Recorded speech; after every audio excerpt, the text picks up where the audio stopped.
Hello दोस्तों, आप सभी का स्वागत है मेरे चैनल SVS जीके हब पर। तो आज के वीडियो में हम लोग RRB ग्रुप डी के ALP के और RPF के कुछ इम्पॉर्टेंट रीजनिंग के क्वेश्चन पढ़ेंगे। ये सारे के सारे क्वेश्चन जो हैं वो आपके प्रीवियस ईयर बेस्ड क्वेश्चन है। तो फर्स्ट क्वेश्चन रीजनिंग का है, दिए गए पैटर्न को अध्ययन करके लुप्त संख्या ज्ञात कीजिए। ये सारे में एक कॉर्नर में देखिए 144 दिया गया है, 225 है, 256 है, 36 है। अब इस स्थान पे कौन सा नंबर होगा वो हमें बताना है। तो सबसे पहले हम लोग इसको देखते हैं। तो ये वाले पोर्शन पे अगर हम आते हैं तो क्या है, 6 और 2 8 है। तो 6 को जब 2 से हम लोग मल्टीप्लाई करेंगे या 6 को 2 से अगर हम लोग ऐड करते हैं तो क्या होता है, 8। 8 का स्क्वायर करेंगे तो 64 हो जाएगा। लेकिन वही जब हम लोग क्या करते हैं, 6 इंटू 2 करते हैं तो क्या आ जाएगा, 12। अब इस 12 का जब हम लोग स्क्वायर करेंगे तो क्या आ जाएगा, 144 आ जाएगा। अब ये पैटर्न इसमें भी देखते हैं। ये नंबर आपका क्या दिया गया है, 3 और 5 है। तो 3 और 5 को जब हम लोग मल्टीप्लाई करेंगे आपस में तो क्या हो जाएगा, 15। और 15 का जब हम लोग स्क्वायर करेंगे तो क्या आ जाएगा, 225। यानी कि इस वाले में भी यही पैटर्न लागू हो रहा है। अब इसमें देख रहे हैं ये नंबर हमारा क्या है, 2 इंटू 3 है।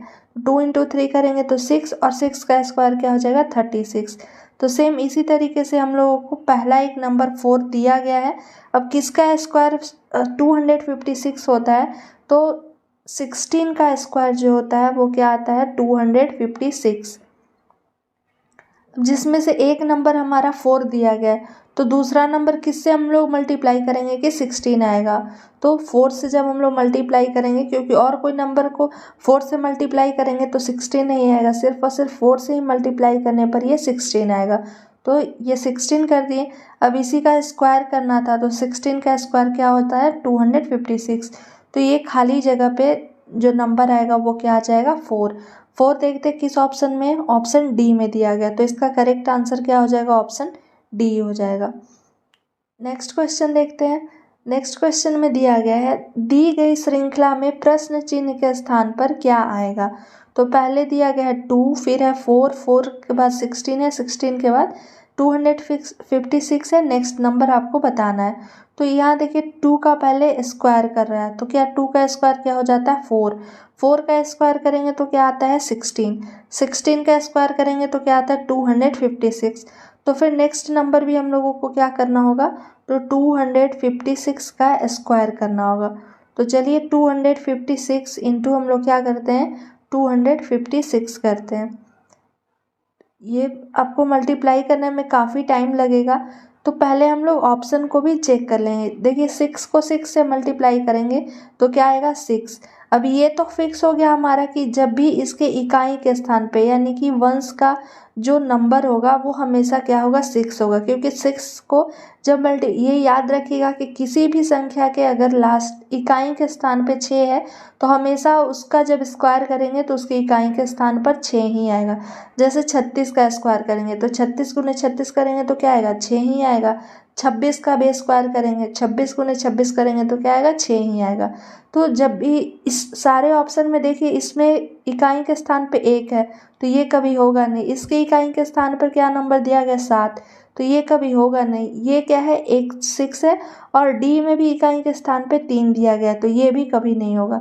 अगर इकाई के स्थान पे कोई और ऑप्शन में 6 दिया हुआ रहता तो हम लोग इसे आगे मल्टीप्लाई करके लिखते हैं, लेकिन 6 इकाई के स्थान पे सिर्फ और सिर्फ सी है तो इसका करेक्ट आंसर क्या हो जाएगा, सी हो जाएगा। ज़्यादा हमें चेक करने की ज़रूरत नहीं है, क्योंकि एग्ज़ाम में हम हमेशा ऑप्शन को चेक नहीं करते हैं, मल्टीप्लाई करने लगते हैं जल्दबाजी में। लेकिन ऑप्शन को अगर हम लोग देखेंगे तो इसे बहुत ही आसानी से सॉल्व कर सकते हैं। इसका करेक्ट आंसर ऑप्शन सी हो जाएगा। नेक्स्ट क्वेश्चन देखते हैं। दिया गया है, निम्नलिखित वर्गों का वेन आरेख कैसा होगा। वेन डायग्राम का क्वेश्चन है। तो क्या दिया गया है, पानी, तरल और रस।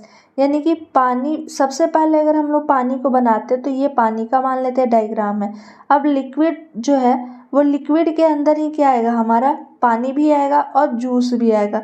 ये दोनों के दोनों क्या है, लिक्विड ही फॉर्म है। तो अगर ये लिक्विड है, लिक्विड को हम लोग क्या करते हैं, इसमें पानी हो गया और इसमें जूस भी आएगा। अब देखते हैं कौन से ऑप्शन में ऐसा दिया गया है, ऑप्शन डी में दिया गया है। तो इसका करेक्ट आंसर क्या हो जाएगा, ऑप्शन डी। पहला ऑप्शन जो है आपका, उसमें क्या है कि ये लिक्विड मान लेते हैं, ये मान लेते हैं पानी, ये मान लेते हैं जूस। तो कोई ज़रूरी नहीं कि ये सारे के सारे एक दूसरे के अंदर ही आए। ये बी ऑप्शन में सारे अलग दिए गए हैं तो ये भी नहीं होगा। सी में दिया गया है दो कोई के एक है और एक अलग है तो ये भी नहीं होगा, क्योंकि ये लिक्विड में पानी भी आ सकता है और जूस भी आ सकता है। तो इसका करेक्ट आंसर क्या हो जाएगा, ऑप्शन डी हो जाएगा। नेक्स्ट क्वेश्चन है, निम्नलिखित श्रृंखला में प्रश्न चिन्ह के स्थान पर कौन सी संख्या आएगी। पहले क्या दिया गया, 16 है, 30 है, 62 है, 122 है, 246 है। नेक्स्ट नंबर आप लोगों को बताना है। तो देखिए इसमें क्या किया गया है कि इंटू 2 किया गया है। 16 इंटू 2 माइनस क्या है, -2।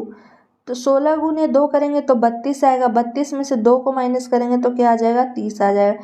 ठीक इसी प्रकार से 30 को क्या किया गया है, गुने 2। तो 30 गुने 2 करेंगे हम लोग तो क्या हो जाएगा, 60 हो जाएगा।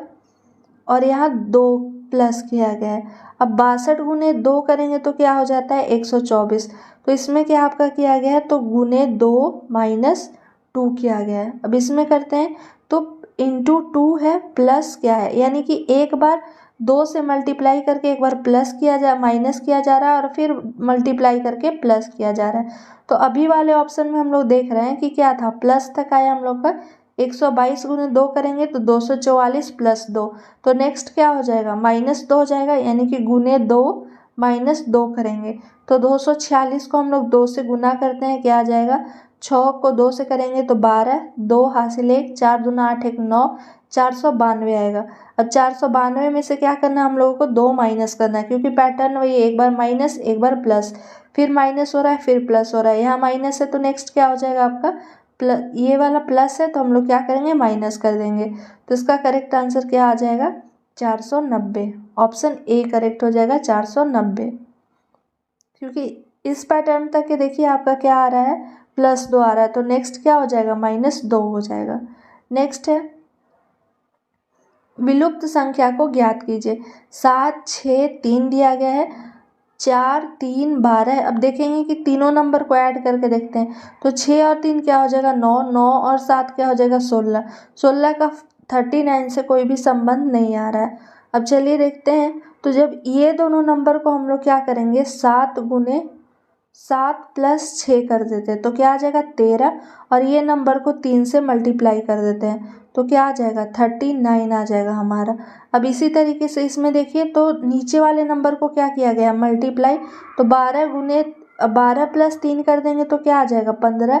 जोड़ेंगे हम लोग नीचे वाले नंबर को और ऊपर वाले नंबर से क्या कर दिया गया, मल्टीप्लाई कर दिया गया। तो 15 गुने 4 कर देंगे तो क्या आ जाएगा, 60। ठीक इसी प्रकार से ये दोनों नंबर को हम लोग क्या करेंगे, जोड़ेंगे। तो 18 और 6 ये दोनों को जब हम लोग जोड़ेंगे तो क्या आ जाएगा, 24। और ऊपर वाले नंबर को क्या किया गया है, मल्टीप्लाई किया गया है। तो 24 गुने 2 कर देंगे तो 24 गुने 2 कितना आ जाएगा, 48। तो इसका करेक्ट आंसर क्या हो जाएगा, 48 आ जाएगा। 48 ऑप्शन ए में दिया गया है तो इसका करेक्ट आंसर ऑप्शन ए हो जाएगा। चलिए नेक्स्ट क्वेश्चन देखते हैं। नीचे दिए गए विकल्पों में से संबंधित अक्षर को चुनिए। क्या दिया गया है, ग्रुप है, ग्रुप को क्या लिखा गया है, TILFK। तो उसी प्रकार से स्टडी को क्या लिखा जाएगा, तो चलिए देखते हैं। जी है, जी के स्थान पे क्या लिखा गया है, T लिखा गया है। R के स्थान पे क्या लिखा गया है, I लिखा गया है। तो जब हम लोग, ये आपका कोडिंग डिकोडिंग का क्वेश्चन है, ये सारे के सारे नंबर क्या लिखे गए हैं, अपोजिट लिखे गए हैं। जब अल्फ़ाबेट में हम लोग A B ऐसे लिखते हैं, ABCD ऐसे लिखते हैं तो A का अपोजिट क्या हो जाता है, Z, B का क्या हो जाता है, Y, C का क्या हो जाता है, X, D का क्या हो जाता है, W। तो ये सारे के सारे अपोजिट। उसी प्रकार से G का अपोजिट जो होता है वो क्या होता है, T होता है। R का अपोजिट I होता है, O का अपोजिट L होता है, U का अपोजिट F होता है और P का अपोजिट K होता है। तो स्टडी में भी हम लोग सारे अपोजिट नंबर को लिखेंगे। तो एस का अपोजिट जो होता है वो क्या हो जाता है, एच हो जाता है। ठीक है, एस का अपोजिट क्या होता है, एच। टी है तो टी का अपोजिट क्या होता है, जी। यू है, यू का अपोजिट क्या होता है, एफ।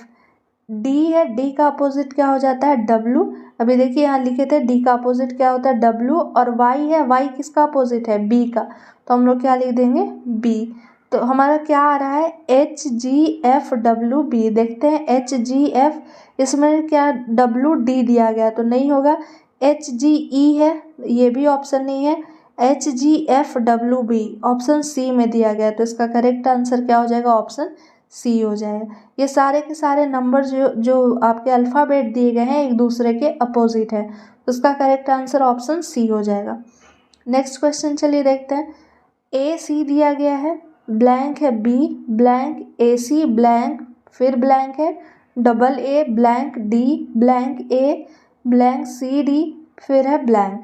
तो सबसे पहले देखिए कि ए सी सारे में दिया गया है, तो ऐसे हम लोग पैटर्न को बनाते हैं जिसमें आपको कुछ ना कुछ कॉमन हो। तो देखिए सबसे पहले यहाँ सी के बाद क्या आ रहा है, डी आ रहा है। तो अब जितने भी नंबर है उसमें सी के बाद हम लोग डी को लिखते हैं। तो देखिए एक यहाँ सी है, सी के बाद ये क्या आ जाएगा, डी आ जाएगा, क्योंकि सी के बाद यहाँ क्या है, जस्ट सी के बाद है डी। तो ए सी डी बी एक हमारा बन रहा है। यहाँ से देखिए ए सी डी बी, अब ए है सी है तो यहाँ हम लोग क्या लिख सकते हैं, डी लिख सकते हैं, यहाँ बी लिख सकते हैं। अब ए के बाद देखिए एक क्या आ रहा है, तो डबल, यहाँ डबल ए है, यानी यहाँ सिंगल ए है तो एक ए यहाँ लिख सकते हैं हम लोग। तो पैटर्न क्या बन रहा है, ए सी डी बी ए। देखिए ए सी डी बी ए, इसमें भी हम लोग कर देंगे ए, फिर उसके बाद क्या लिखेंगे सी, उसके बाद डी है, डी के बाद क्या आ जाएगा बी। तो ए सी डी बी ए ये भी बन रहा है। अब इसमें भी देखेंगे क्या हो जाएगा, ए हो जाएगा, सी है, डी है, क्या घट रहा है, बी घट रहा है और ए घट रहा है। यानी कि अब सारे के सारे देखिए ये फॉर्मेट में बन गया। ए सी डी बी ए का ये भी फॉर्मेट बन गया, ए सी डी बी ए का ये भी फॉर्मेट बन गया, ये वाला भी फॉर्मेट हमारा ए सी डी बी ए का है, और ये फॉर्मेट भी हमारा ए सी डी बी ए का है। अब खाली जगह पे कौन कौन से आपके रखे हैं, तो पहला में डी था, तो फर्स्ट में हम लोग क्या लिख देंगे, डी को लिख देंगे। उसके बाद क्या है, ए लिखे, ए लिख देंगे, फिर डी और बी को लिखे, तो डी हो जाएगा, बी हो जाएगा, फिर यहाँ सी लिखे और बी लिखे, तो सी और बी लिख देंगे।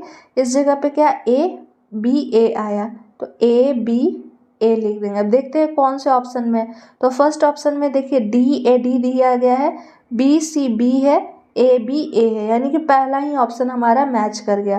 तो इसका करेक्ट आंसर क्या हो जाएगा, ऑप्शन ए हो जाएगा। नेक्स्ट क्वेश्चन देखते हैं। वह शब्द युग्म का चयन करें जिसमें दो शब्दों के बीच ठीक वही संबंध है जो संबंध दिए गए युग्म के दो शब्दों के बीच है। फिट सॉक्स, फिट मीन्स क्या होता है, पैर या पाँव, और सॉक्स मीन्स क्या होता है, मोजे। तो पाँव में क्या पहने जाते हैं, मोजे पहने जाते हैं। तो चलिए हम लोग चेक करते हैं ऑप्शन में। पहला में दिया गया है फिंगर नेल, यानी कि अंगुली और नाखून। तो उंगली में नाखून होता है, ऐसा नहीं है कि उसे हम लोग पहनते हैं, तो पहला ऑप्शन हमारा गलत हो गया।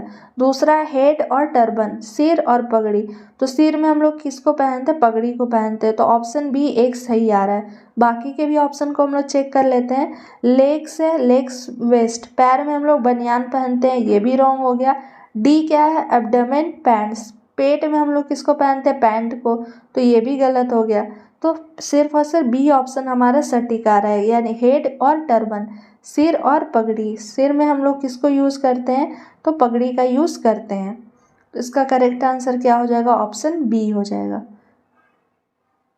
तो ये आपके कुछ इंपॉर्टेंट रीजनिंग के क्वेश्चन थे जो आने वाले सारे एग्ज़ाम के लिए काफ़ी इंपॉर्टेंट है। आई होप आपको ये वीडियो पसंद आया होगा। अगर मेरा वीडियो पसंद आता है तो प्लीज़ लाइक करें, शेयर करें एंड सब्सक्राइब करें। Thank you for watching my video.